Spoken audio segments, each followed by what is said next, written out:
Municipality ఎన్నికలు మొదలైనాయి. మరి ఎక్కడ చూసినా కూడా తెలుగుదేశం పార్టీ ప్రభుత్వంలో ఉన్నప్పుడు చేసిన కార్యక్రమాలు ప్రజలందరూ కూడా గుర్తు తెచ్చుకోవడం జరుగుతుంది. ఎందుకంటే ఈరోజు ఏ వార్డులో చూసినా ఎక్కడ చూసినా కూడా తెలుగుదేశం పార్టీ ప్రభుత్వంలో ఉన్నప్పుడు వేసిన రోడ్లు, ఇచ్చిన పెన్షన్లు, కట్టిన ఇల్లే కనపడుతున్నాయి.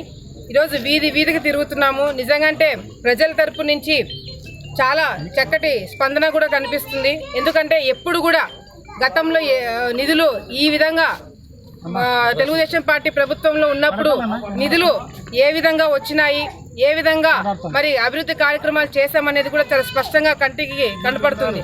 కానీ ఈరోజు కేవలము మేము అధికారం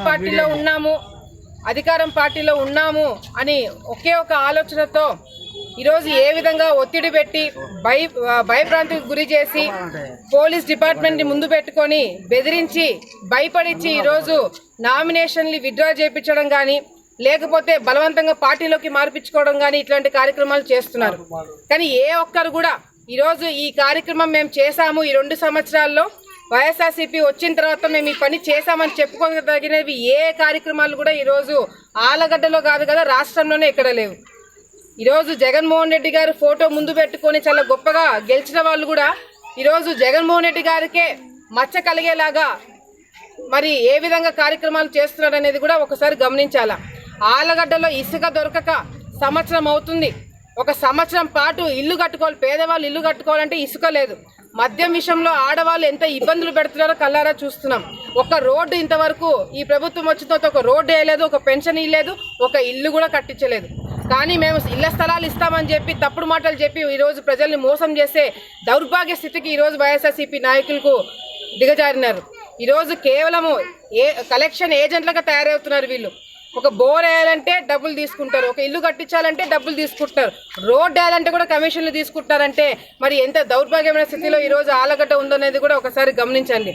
కేవలము మేమున్నప్పుడు తెలుగుదేశం పార్టీ ప్రభుత్వంలో ఉన్నప్పుడు జరిగిన అభివృద్ధి కార్యక్రమాలు తప్ప ఈ టౌన్లో ఎక్కడ కూడా వాళ్ళు కార్యక్రమం చేయలేకపోయినారు. టోటల్ ఫెయిల్యూర్ అయినారు.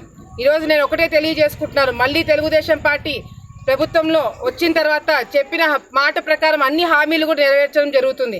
అంతేకాదు ఈరోజు ప్రజల తరపు నుంచి ప్రశ్నించడానికి అవకాశం మాకు ఇవ్వండి, మేము అదొక్కటే కోరుకుంటున్నాం. ఎందుకంటే వీరు తప్పుడు మాటలు చెప్పి భయపడిచ్చి లొంగ తీసుకొని ఈరోజు ప్రజల నోరు కూడా కుట్టేయాలని చెప్పి చూస్తున్నారు.